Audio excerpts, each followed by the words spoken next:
Хэрэв танд энэхүү зохиол таалагдсан бол та бүтэн хувилбарыг M-Book аппликейшнээр сонсоорой. Хэрэв та бэлэн бол чиглвч хийцүү.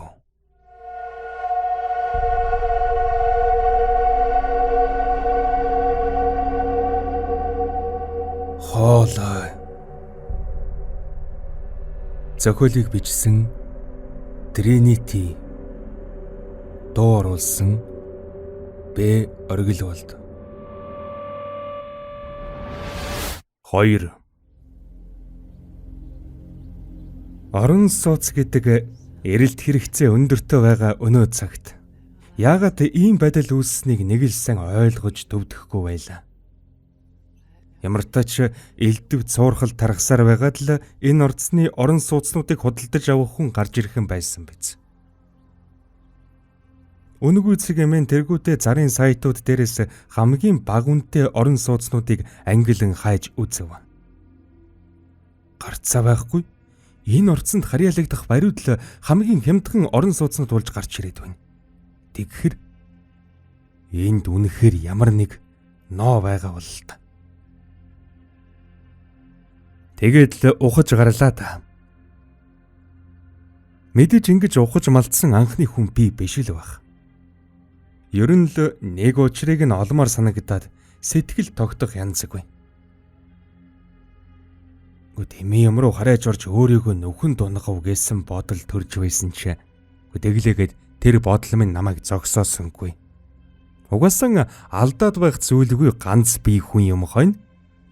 Харин чи бүр сул чөлөөтэй цагаан барж ядан байгаа над шиг хүнд нэг сайхан зугаа болох шинжтэй.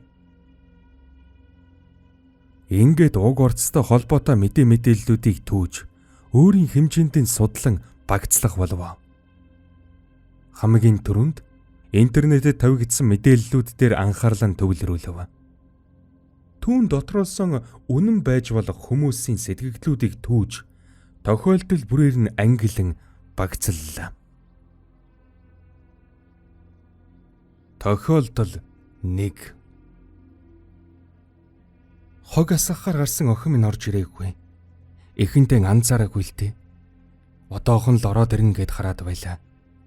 Магадгүй гэрийнхэн үүдэнд найзтайгаа таарчхаад юм яриа зогсчихсан болов уу ч гэж бодсон. Тэгээд эцэстэн гарч харсан юм. Тэр минь байгаагүй. Сарнай гэд нэрээр нь дуудлаа. Тагчиг. Тэгэхэр нь бункерын тэнд очиж харлаа л та. Асгахаар авч гарсан хөвөнтэй хог нь тэр чигтэн байж байна. Хажууханд нь бас гэрийн хос тавч гэн. Хог асгахаар гарсан охин минь ор сурггүй болчихсон тэр. Охиноос авда хог авч гарсны дараа би 10 гаруй минутын дараа л араас нь гарсан байх. Тэгтэл байгаагүй. Үзэж харсан хүн байдаггүй. Цагдаас эргэлэхэд мэдэгдэж бөөнл юм боллоо. Тэгтэл маргааш оройн хаалга тогшиж яаран хонгойлохтол охин минь хөл нүцгэн зогсож идэг байгаа. Хэдий охин минь бүрэн бүтэн хүрээд ирсэн ч байр байдал нь нэг л биш болчихсон. Өөрийгөө алга болоод бүтэн өдөр болсон гэдгийг ойлгохгүй гэрийнхэн рүүгээ гайхан ширтээд байлаа. Хайчаа дэрвгээд асуухаар хогоо асгачаад ирлээ. Нэг өлгийтэй хүүхэд хайгаатаа харин таавчгүй олдгүй гэж хариулна. Цагдаа нар охиныг минь хэд хэдэн удаа байцааж хаана байсан тугаагаа үннээр нь хэлгэж шахаж шаардсан ч би хог асгахаар гарсан. Жаахан хүүхэд хайжууснаас санаж байна. Тэгээд л буцаад орсон. Өөр юм санахгүй байна гэж хариулсан. Охин минь юр тэр үгээрээ л бүх хүн ямыг тагласан та. Бид ч лам хараар явж үзүүлж харуулад тэр барнаас нүү гэсэн үг сонсоод ламын зөвлснэр болсон юм. Тохиолдол 2. Манай хогийн бункер байсгийгээд л бөглөрчихдөг юм. Үнэн гайтай. Хөөх юм уу жижүүр ихч ямар айланд бөглөжчихдэг байна гэдэл давхар бүр дээр гарч шалны мотор дээш доош нь хатгана. Тэгжүүтэл бөглөрчихсэн байсан хог гинтэл доошоо сар хийгээд асгарна. Сая 2 хоногийн өмнө бункер дахиад л бөглөрчихөж. Би доошоо буугаад жижүүр ихчээс ер нь ямар айл ингэж дандаа хогийн бункер бөглөөд байдаг байна. Та мэдсэн үү гэж асуусан юм. Тэгтэл харин жижүүр ихч ёстой мэдэхгүй. Би шалны мотор дээш доош хатгадагч үндэ бол тэглээгээд бөглөөсийг нь гаргасан юм байхгүй шүү дээ. Зүгээр шалны мото хий хоосон савчуулаад өнгөрдөг. Тэгээд намайг шатаар урагдж байхад л хоолн хаа нэгтээ бөглөрсөн байсан хог өөрөө л гинтгэн сар хийгээд л доошоо буудаг юм гэж хариулдаг байгаа. Жижүүрэгчийн хэлсэн тэр үгнээс хойш би хог хаягаасаа нэг л чийрхэд байдаг болсон тоо. Тохиолдол 3. Манай хог хаяг хоолоод муур гацчихсан байгаа. Тэнд хаа нэгтэйгээ самардах мөлхөх чимээ гараад байдгийн. Нэг удаа тусалж санаатаа ожиж хараад ямар ч амтан олоогүй.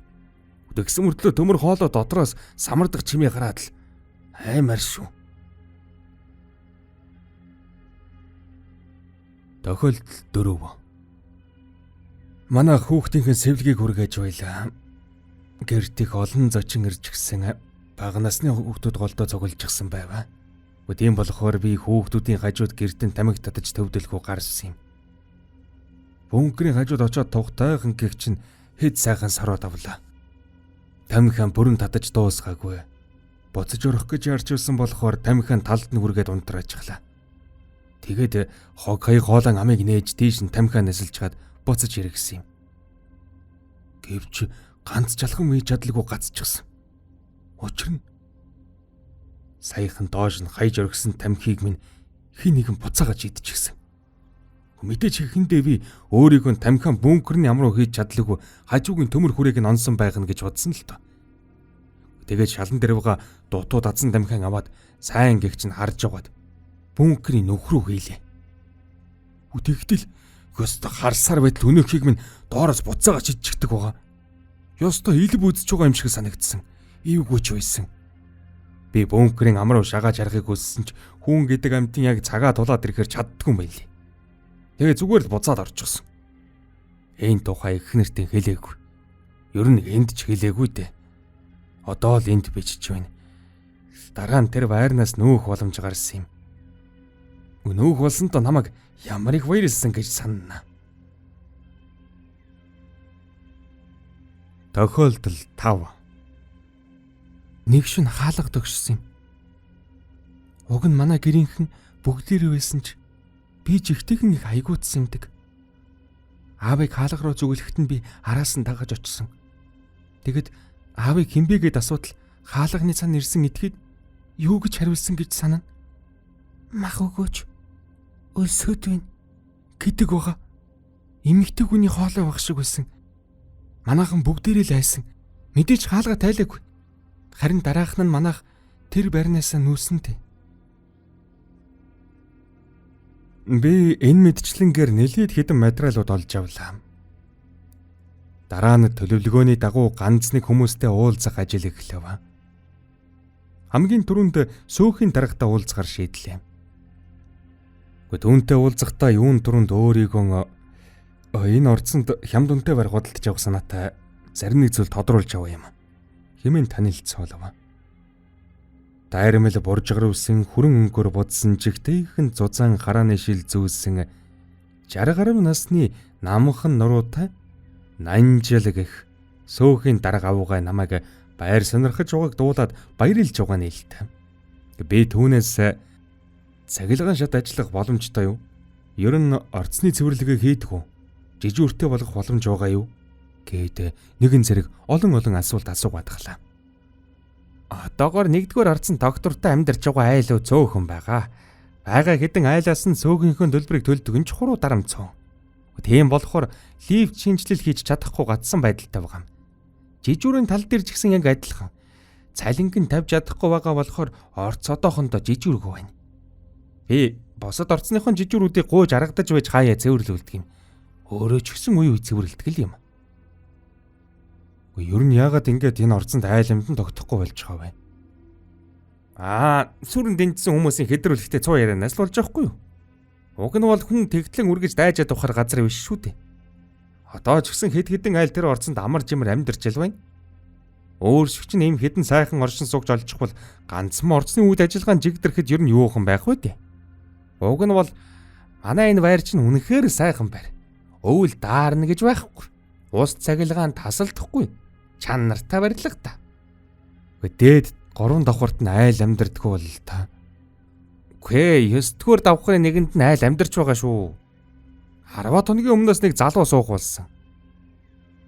Сөөхөн эгчин энэ хэлж байгаа нь яг л нэг хугацаанд дуусах төгсөн бараахан шахчих санаатай байгаа худалдагчийн үг шиг сонсогдлоо.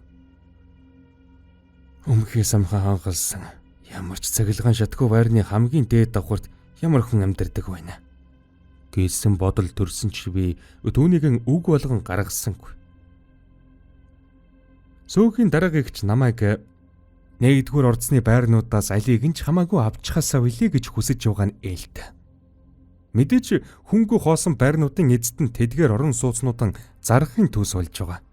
Тийм болохоор ч сөөхийн дараагийнчид зараад өгвөл шанган нөгөн шүү гэж хэлж загиссан биз. Эцэст нь би намжлагчээс 8 давхрын 32 доод байрыг сонирхож байгаа юм. Гэхдээ эцэст нь гэж ямар хүмүүс байдаг юм болоо гэд асуучихлаа. 8 давхрын 4 дэх хаалга уу? Тийм ээ, тэрэл байраа зарах болов. Миний л мэдхээр хүн суугаагүй хамгийн худаж байгаа байр. За айлуудын нүүж явах болсон магадгүй тэднийхээс ихэлтэй байх гэж боддог шүү. Жил гарангийн өмнө баха. Хөл хөдлөх хөрөнгийн зуучгээд нэг залуу ирж зураг аваад явсан байх. Бодвол зарах гэж л тэгээ байлгүй дээ. Тийм үү. Би зар шүүж үзээд яг тэр 32 тоотыг зарж байгаа тухай юу ч болж хараагүй юм. Тэгээд айлэр зарах гэж оролдоод сүүлдээ шантраад одоо шинээр зар өгөхөөч болоо үсттэй. Сөөхөн төлбөр хэмжиж хэдэн жилээр хоримтлагдаад нэлээд хэдэн төгрөг өгнөс ч гэсэн байгаа. Энд байр саваа эргэж ирдэг ч юм уу бөө мэдээ. Тэднийхийг л би сайн мэдэхгүй юм. Босод байрны эзэдүүд бол байсгийгээд нэг ирдэг. Үгүй дийлэг гэхэд над руу уцтаж байр сонирхож байгаа хүн ирсэн эсхийг асуудаг юм. Тийм үү. Танд магадгүй тэр 32 доотын хүний уцтны дугаар байхгүй биз? Байхгүй. Үгүй хөө чи заавал тэр 32 тоотыг л авах гээд байгаа юм уу? Наад орцонд чинь зарна гэсэн өөр хэдэн сайхан байр байгаа шүү дээ. Үнэн ч их боломж юм. Би энэ хүрээд сөөхийн эгчтэй яриа дууссан гэж шийдлээ. Ямар тач өнөөдрийн хувьд хангалттай. Би намжлагчийн утсыг тэмдэглэж аваад тантай эргэж холбогдно гэжээ гэж хэлээд буцаж эргэлээ. Хэрэв танд энэхүү зохиол таалагдсан бол та бүтэн хувилбарыг M-Book аппликейшнээр сонсоорой.